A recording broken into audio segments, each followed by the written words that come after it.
Hey, what's going on, guys, and welcome back. So now in this lecture, we're going to be taking a look at the subdomains. So let's get started. Now, let me just start this lecture by showing you the course content.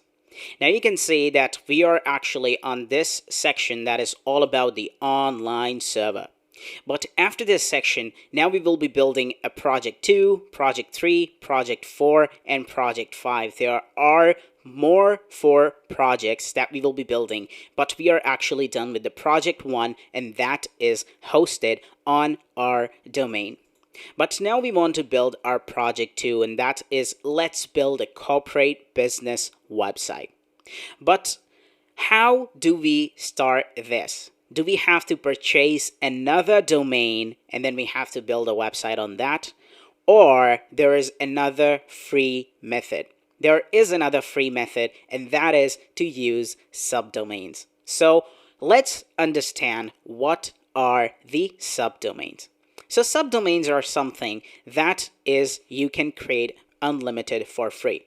So let's suppose that we want to build another website. Now what we can do is that we can build another website like another website.itanzil.com, and now when you will hit enter, that website will be loaded. So you can build as many websites as you want for free because you own this domain. That is going to be itanzil.com, or for your if you are building it for yourself, then that is going to be another website.yourdomain.com, and you can create as many as you want. So let's just go ahead and let's build our first domain, or let's create our first free subdomain that is going to be site1.itanzil.com, where we will be building our project 2. That is going to be let's build a corporate business website. But if you are using the sham, then I will tell you how you can just like start this project if you haven't purchased the web hosting.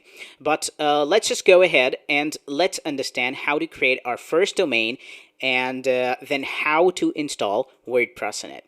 So what you need to do is to basically log into my.bluehost.com, and then you have to go to the domains, and now you have to click on subdomains. Now here are the FAQs. It's just gonna tell you like what is a subdomain. A subdomain is a branch or subsection of a domain. It looks like subdomain.domain.com. A subdomain lets visitors navigate directly to a specific part of your website. Now, there are other FAQs that I would recommend you to just like give it a read.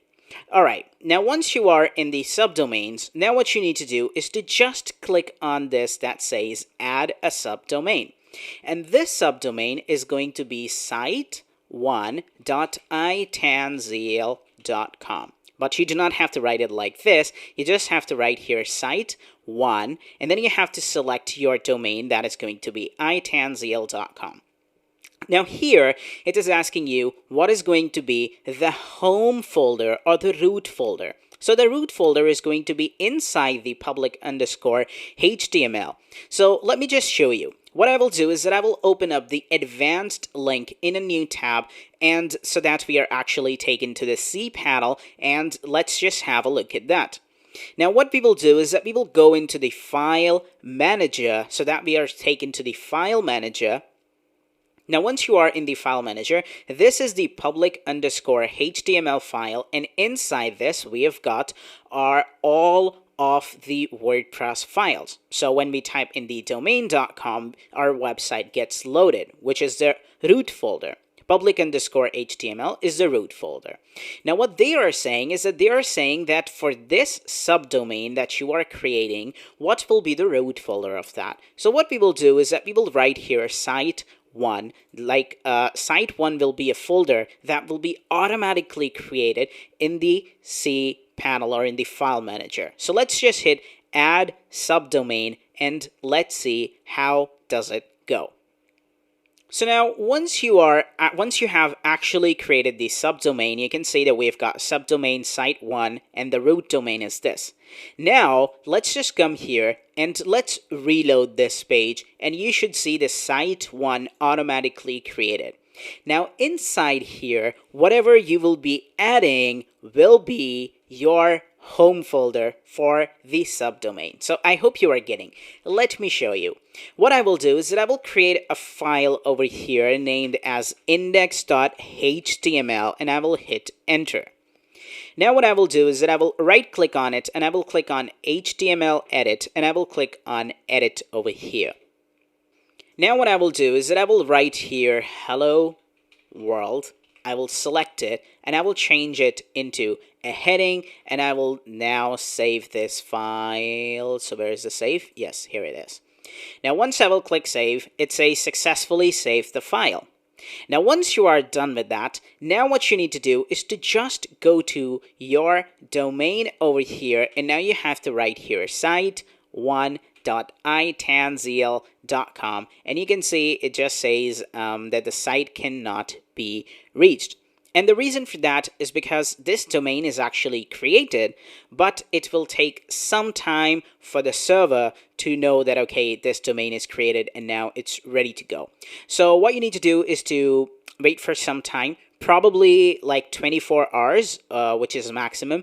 And once you are done with that, then what you need to do is to come here and refresh this page and you will see that it will be working. Alright, my dear students, so after like probably an hour or so, when I visited this website was up and running.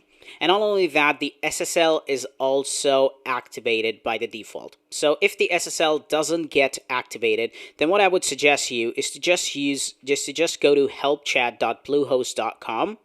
And in there, what you need to do is to just enter your name, your domain name, and then just tell them that the SSL is not being activated on the subdomain, and they will do that for you. But hopefully, it will not be needed.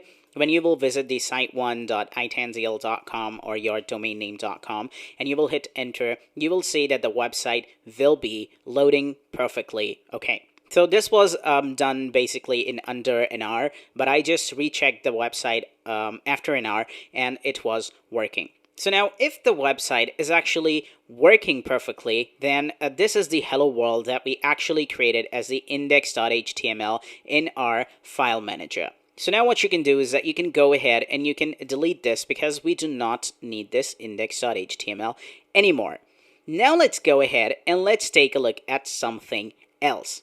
And that is the auto installer. So you can see that when we were installing WordPress, what we did is that we had to download the WordPress from wordpress.org and then we had to do some stuff. But now here, what you can do is that you can automatically install WordPress using this Softaculous apps installer. Make sure that the domain is actually working and then just go to the Softaculous apps installer and you will be taken there. Now what you need to do is to just select WordPress from here, and now what you need to do is to just hit install over here and it will tell you where you want to install it. So now what you will do is that you will select your site1.itanzil.com as your domain, and now in your username what you can do is that you can use Tanzil, and in your password we will just add our password. And now once you have entered the password, now what you need to do is to enter your admin email address. That is going to be info@itanzil.com. And now once you are done with that, now what you need to do is to just go down and do not do anything. Just hit install. Don't touch anything because we do not want anything. And what you need to do is to just hit install. And now what it is doing is that it is checking the submitted data, and it will basically install probably in 3 to 4 minutes, but it will take less than that. And let's wait till actually this is done. Alright, my dear students, so once that is actually done, now if you click on Open in New Tab, you can see that WordPress is now here and it is working perfectly okay. And now what you can do is that you can just write here /wp-admin, and now you can hit enter and you will be taken to WordPress. If it is not loaded, just then you can use the no cache method. Alright, and now let's enter our username and let's enter our password and let's hit login, and let's see if we are actually logged in to the WordPress website. All right, my dear students, so once you are actually logged in, now what you need to do is to go into the plugins, go to the installed plugins, and then you will see that there will be some of the plugins activated by the default by the Bluehost. So what we do not want them. So we will select all the plugins and we will select deactivate and we will hit apply because we need a fresh copy of WordPress. We do not want any plugin beside that. And once you will get rid of every plugin, so then what you can do is that you can delete all the plugins because we also do not need these plugins. So you can just delete every single plugin from here. All right, so now you can see that there is no plugin over here. Now, once you are done with that, now what you need to do is to just go into your themes, and now you need to activate another theme. And that theme is going to be 2019. All right, so let's just search for 2019 theme. All right, this is the one. So we're going to hit install. And now we're going to go ahead and we're going to hit activate to activate this theme. And now if you go ahead and you visit the website, basically let's refresh this. Now you can see that this is how it's looking, and this is on our subdomain. So now you are fully ready to start with your next project. That is going to be let's build a corporate website. And now you can start with just like setting up the website. So this was all about the subdomain, and you can see that now we have successfully built our subdomain. Now, if you just remove this site one from here and you just visited your main domain, you will see that your main domain will also be loaded because this is the separate website and this is the separate website. This was all about the subdomains we have now successfully created. Now remember one thing, that for project 3, project 4, we will be building the other subdomains and the process will be totally same. You just have to go into the my.bluehost.com, go into the domains and create or register another subdomain. See you in the next lecture.